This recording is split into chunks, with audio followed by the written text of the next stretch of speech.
Paige loves her career, even if it means being away from home a lot. However, when she returns from a business trip, she overhears a cryptic conversation between her husband and her 4-year-old son. Little does she know, the thread of her marriage is about to unravel. When I think about the foundations of my life, there were 3 that always stood out: my husband, Victor, my son, Mason, and my career. Despite the storms that Victor and I weathered together, including 4 heart-wrenching miscarriages, we emerged stronger than before the storm. Or so I believed. Victor and I were a strong and supportive couple. We knew what worked for us and what didn't. Especially when it came to healing from the miscarriages we had survived. "It's okay, Paige," Victor constantly reminded me. "We'll have our baby when the time is right. If not, there are other options." I would always smile at him, wondering when his words would come true. But then, a pregnancy test came back positive, and 3 months later, our baby was still thriving in my womb. So, when Mason came into our lives, it felt like our shattered dreams had finally pieced themselves back together. Mason became the one thing that we focused on unconditionally. Whenever our son needed us, we dropped everything. "Mason is a lucky kid," Victor said one day when Mason was running around our backyard. "He is incredibly loved." And he was. Victor and I prided ourselves on caring for our son above everything else. With my demanding role as a chief executive with a clothing brand, traveling was a constant part of my life. I was involved in every step of our product designs, right until our clothing hit the stores. Often, this resulted in me leaving Victor and Mason to fend for themselves. But it wasn't something I worried about. Victor was a perfect father. He had even changed his work schedule, so that he worked from home more than from the office. This way, he was around for Mason. "I don't want a babysitter or a nanny taking care of our son," Victor said one day when he was cooking us dinner. "If you can handle the days, then the evening shifts are all mine." I compromised. I did feel bad that Victor had to hold down the fort during the day. But we didn't have another choice. Recently, because Mason is 4 and ever the curious little boy, I know that preschool is on the horizon. So, in an attempt to be more present and spend more time with him as a toddler, I vowed to limit my work trips. But little did I know, it was during my absence that the fabric of our family began to unravel. I had been away for about 3 days, stuck in meetings, and all I wanted to do was get home and hug Mason, smelling the baby fabric softener from his clothing. The day that changed everything was like any other. I took a cab from the airport and eagerly awaited to see my husband and son. When I walked in, the house was oddly quiet. With shuffling upstairs, Victor's voice was hushed but urgent, the same urgency that Mason associated with bad behavior in bedtime. "Buddy, you've got to promise me one thing." "Okay," Victor said. "Okay," Mason muttered innocently. "What is it?" "You've got to promise me that you won't tell Mom what you saw." "But I don't like secrets," Mason said. "Why can't I tell Mommy?" Victor sighed deeply. It ran through the house, as if carried by air. "It's not a secret, Mason," he said, "but if we tell Mommy, it's going to make her sad. Do you want Mommy to be sad, buddy?" It was my son's turn to sigh. "No, I don't," he said. I took a deep breath, sensing that the conversation was over. From my spot halfway up the stairs, I put my bags down and called out, "Mason, Victor, Mom's home." I called loudly. "We're in here," Victor shouted. I walked into Mason's room and found Victor sitting on his bed, while our son sat on the floor surrounded by his toys. "What's going on?" I asked, Mason leaping into my arms. "Nothing, honey," Victor said, winking. "Just a boys' chat. Welcome home." Victor stood up and kissed my head on the way out. "Got to get back to work," he said. I was disturbed for the rest of the evening. I wanted to believe Victor, that the conversation I had overheard was truly nothing important. It's probably Victor wanting to hide the fact that he gave Mason too much sugar or junk food in general. I thought to myself, after all, Victor had never given me a reason to doubt him. Yet, that night, sleep eluded me. I tossed and turned, and when I couldn't fall asleep, I scrolled through my phone wanting to see how our new clothing line was doing.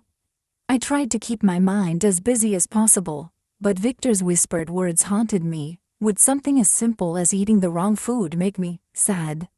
Something was amiss, I knew it. The week-long business trip that followed was torture. I loved my job, and I loved working on the new campaign we were running out.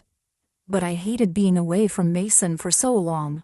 Victor's daily photos of Mason were my only solace until one of the photos brought about more questions than answers. Victor had sent a series of photos to me. In each of them, my son was playing with a new toy, but in one of the photos, there was a pair of blue shoes in the background.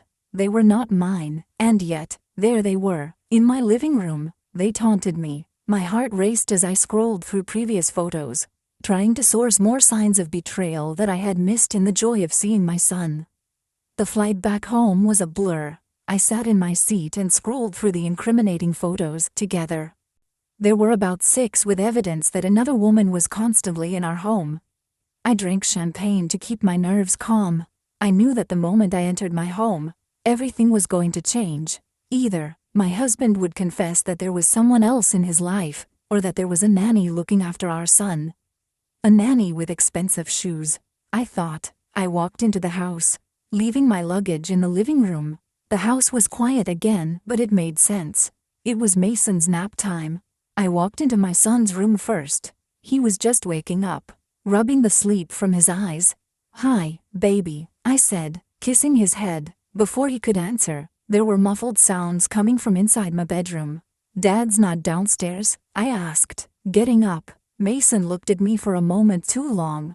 "Mommy, don't go in there, you'll be sad," he warned, his words echoing the secret pact I had overheard. Fueled by a mix of dread and anger, I approached my bedroom. The muffled sounds from inside were enough confirmation. I braced myself and opened the door.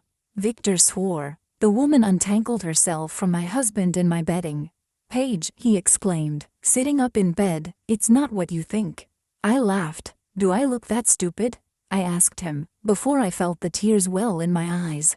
The woman picked up her clothes and locked herself in our bathroom. The confrontation that followed was a blur of tears, accusations, and heartbreak. Victor tried to deny everything. He was a charming man, and I knew that if I hadn't witnessed it myself, I probably would have believed his lies. "I have nothing else to say to you," I said. "What did you expect, Paige?" Victor asked later. The woman had fled, and I was left to face the man I no longer knew. "You're never here," he lashed out. "You're never around, and when you're home, you spend all your time on Mason or working. What about me?" I listened to Victor go on about how he was the victim in the story. "I need human contact, too," he said, "and I don't know what you get up to when you're flying all over the country. I bet you've got stories, too." Mason had been put to bed again, and his bedroom door was shut, anything to try and keep my son from losing any more of his innocence. "No, Victor," I said, "I'm not you. My vows meant something to me." After that, I took a walk around the block. I felt guilty for leaving Mason with Victor once again, but I just needed a moment.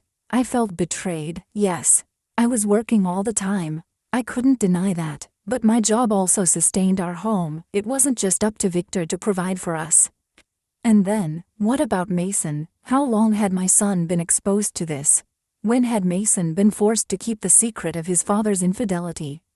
I felt sick to my stomach. How many women had there been? How much had Mason seen? I knew that Victor was a good father, but how good could he have been if this was the life he led in front of his son? I went back home and made dinner. Victor was stuck in the study, sitting behind his computer. He was fuming. I could feel it, but I knew that it was because he had gotten caught. In the aftermath, as I recounted the ordeal to my family, their embrace was a sliver of comfort. My parents encouraged me to get Victor to move out. "Let him leave," my father said. "You and Mason need to stay comfortable."